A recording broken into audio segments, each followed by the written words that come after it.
रुद्राक्ष सभा मंडप में उपस्थित सभी आदरणीय महानुभाव, हमारी सभी बहनें, मंचासीन आदरणीय श्री ज्ञान प्रकाश जी, धानापुर से लोकप्रिय विधायक श्री सुशील सिंह जी, आदरणीय महेश श्रीवास्तव जी, परम श्रद्धेय स्वामी संतोष दास जी, सतुआ बाबा, आदरणीय श्रद्धा जी, श्री उमेश निगम जी, श्री राहुल जी, डॉक्टर नंदलाल जी और इस पूरे कार्यक्रम में इसके सूत्रधार दिव्य प्रेम सेवा मिशन के संस्थापक और जिन्होंने अपना पूरा जीवन सर्वजन हिताय सर्वजन सुखाय सौंप दिया है, हमारे आपके सबके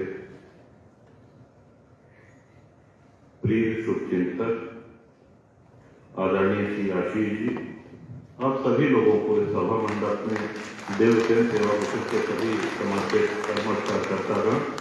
आप सभी को सादर जय सिया राम। पहले तो मैं चाहूंगा कि शेखर सेन जी पे एक संक्षिप्त परिचय।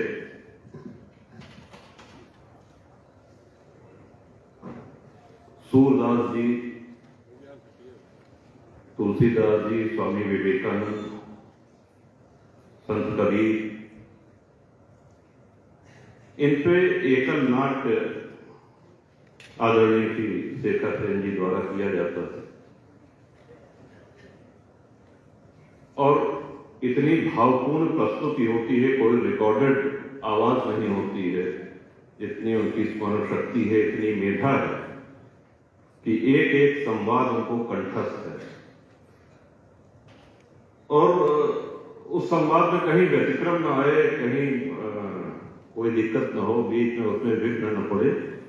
इसीलिए आदरणीय आशीष भैया ने बार बार आप सभी लोगों से अनुरोध किया है कि कृपया मोबाइल अपना या तो ऑफ कर लें या तो साइलेंट मोड पर कर लें।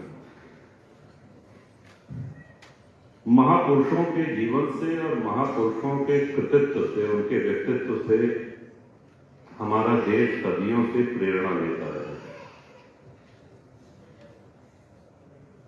कहीं न कहीं आज जो जयंती महापुरुषों की मनाई जाती है उसमें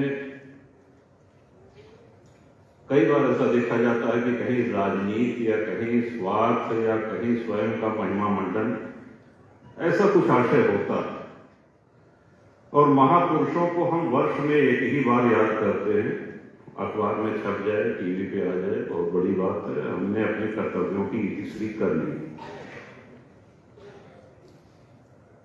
महाराणा प्रताप जी, आप कल्पना करें कितने धूमधाम से उनकी जयंती मनाई जाती है, लेकिन जब महाराणा लड़ रहे थे अकबर से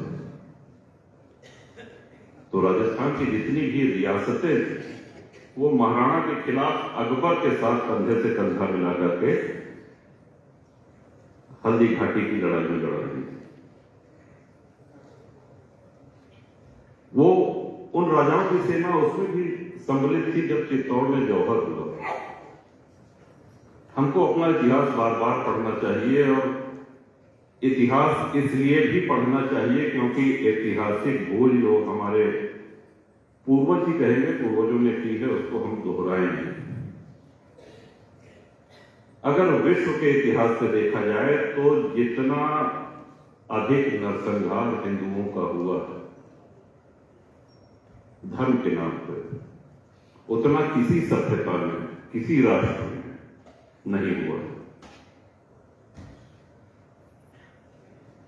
और इतिहास भरा पड़ा है। वो बात अलग है कि हमको पाठ्य पुस्तकों में संशोधित पढ़ाया गया, काट छांट के पढ़ाया गया, जो खलनायक थे उनको महिमा मंडित किया गया,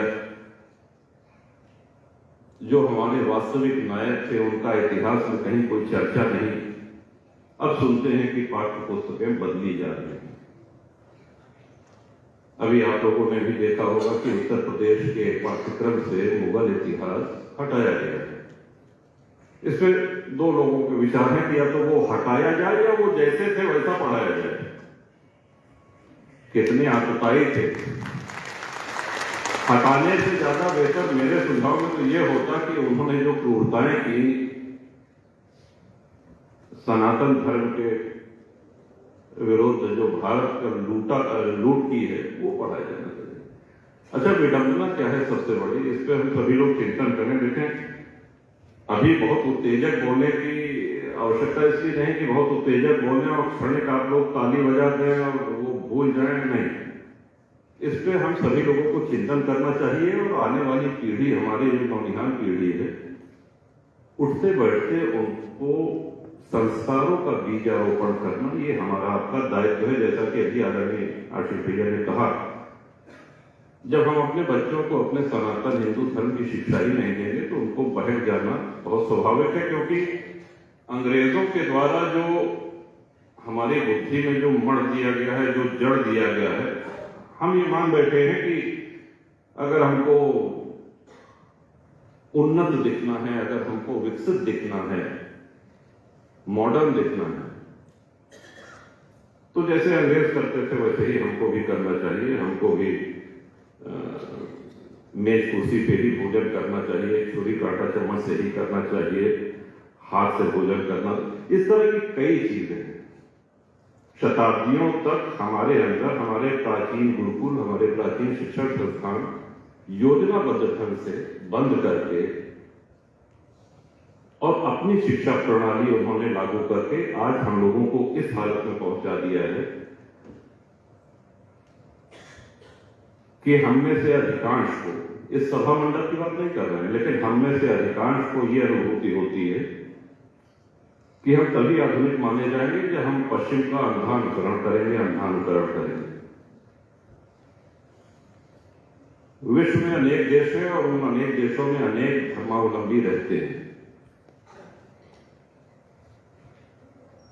लेकिन अपने यहां सबसे अनूठी बात यह है कि भारत और हिंदुत्व ये एक दूसरे का पर्याय है, इनको अलग नहीं किया जा सकता। जैसे सूर्य से सूर्य की किरण नहीं अलग की जा सकती, जल से जल की लहर नहीं अलग की जा सकती, ये पर्याय है। बिना भारत के हिंदुत्व की और बिना हिंदुत्व के भारत की कल्पना करना भी असंभव है।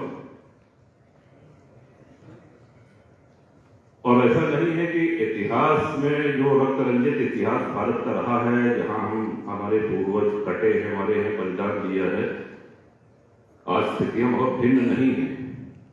आज भी हम निशाने पे हैं, आज भी हम पे वार हो रहे हैं, देश के बाहर से भी हो रहे हैं, देश के अंदर से भी हो रहे हैं।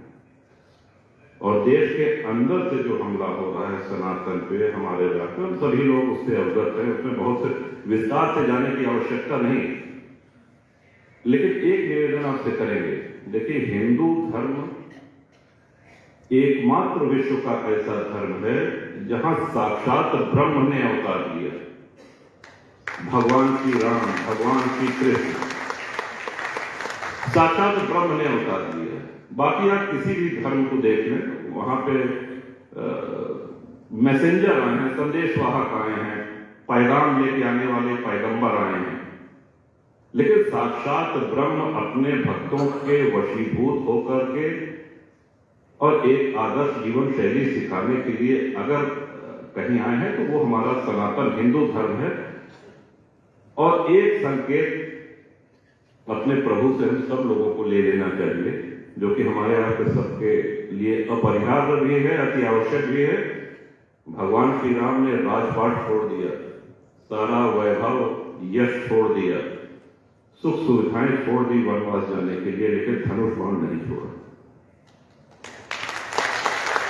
भगवान श्री कृष्ण ने सुदर्शन चक्र धारण किया,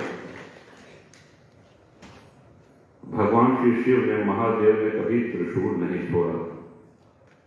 हनुमान जी महाराज ने अपने गदा से कितनों का इलाज कर दिया। तो ये साक्षात ईश्वर हमको संदेश दे रहे हैं। हमारे विश्वविद्यालय, चाहे वो तक्षशिला हो, चाहे नालंदा हो, जलाए गए।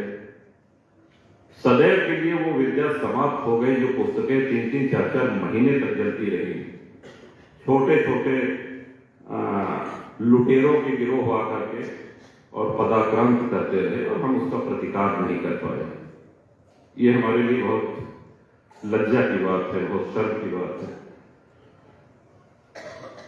और एक कारण यह भी है कि हमने सिर्फ शास्त्र को ही पकड़े रखा, हमने शस्त्र को तिलांजलि दे दी। तो शास्त्र और शस्त्र भी, शास्त्र की रक्षा के लिए, धर्म की रक्षा के लिए शस्त्र बल आवश्यक होता है। आज आप देखें जितने हमारे ये नागा साधु संप्रदाय हैं, ये शस्त्र बल से ही धर्म की रक्षा करते आए हैं। काशी पे जब आक्रमण हुआ तो मुगल सेनाओं को नागा साधुओं ने परास्त कर दिया। 7 वर्ष बाद पुनः आक्रमण हुआ, तब जाकर के हमारे काशी बाबा विश्वनाथ का उध्वंस किया गया। एक ही चीज हमको छोड़नी होगी मेरे विचार से,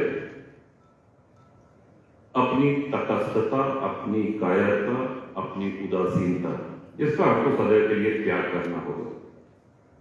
हल्दी घाटी में महाराणा बड़ी वीरता से लड़े, लेकिन वहीं ये भी सच है कि जब वो युद्ध कर रहे थे तो बगल में खेतों में हल चल रहे थे, लोग अपना खेती बाड़ी कर रहे थे, उससे कोई मतलब नहीं, चाहे जो जीते हमसे क्या लेना देना। और इतने पुराने में कहा जाए, अभी 1 सप्ताह पहले का आप सभी लोगों ने टीवी पे भी देखा होगा, एक बच्ची को दिल्ली में खुलेआम सड़क पे एक दरिंदे ने चाकू के कई वार मारे और लोग उस रास्ते से आ जा रहे हैं। एक भी व्यक्ति का यह साहस नहीं हुआ कि हम इसको पकड़ें, इसको मारें, इसको रोकें, इसको बच्ची को बचाएं। हम जब इतने कायर हो जाएंगे, इतने निष्क्रिय हो जाएंगे, तो न हमारे धर्म का भला होगा, न हमारा समाज बचेगा, न हमारा राष्ट्र बचेगा। यही सब विचारणीय प्रश्न हैं, इन्हीं पे हमको आपको सबको विचार करना है। आने वाले भारत का भविष्य उज्जवल है, स्वर्णिम है, लेकिन इसको हमको आपको अपने परिश्रम से, अपनी लगन से और आने वाली पीढ़ी को अपने पूर्वजों की याद दिला करके, उनकी ऊर्जा से ओतप्रोत करके आने वाली पीढ़ियों को, उनको इसके लिए तैयार करना होगा। आदरणीय आशीष भैया ने एक और अच्छी बात कही कि आज जो संपन्न मुस्लिम घर हैं, उनके यहां मौलाना तकरीर करने, पढ़ाने आते हैं। हम लोगों के यहां अगर कह दिया जाए कि साहब भगवत चिंतन कर लो, धर्म के विषय में अध्ययन कर लो, तो अपने गांव की भाषा में लोग कहा, अरे ऐसे का हो कि कुछ दे जाई का नौकरी लाग जाई का परीक्षा में पास हो जाए का, मतलब 20 बहाना उसमें बताएंगे। हमको लगता है कि हमारी बात मैं आप तक पहुंचाने में सक्षम हूं और आप इससे सहमत हैं। हर चीज इसलिए नहीं होती है कि हमको क्या मिल जाएगा। सनातन को बचाने का दायित्व, और बचाने का ही नहीं, उसको नई ऊंचाइयों पे ले जाने का दायित्व, ये हमारा आपका सबका है। और इस भूमिका के निर्वहन में भगवान श्री महादेव हम सभी लोगों को जागरूकता, हम सभी लोगों को शक्ति प्रदान करें, हमारा मार्गदर्शन करें।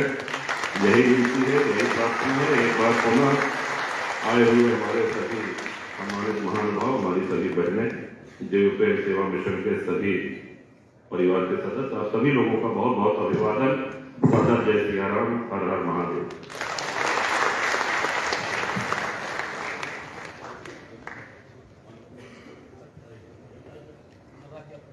बहुत बहुत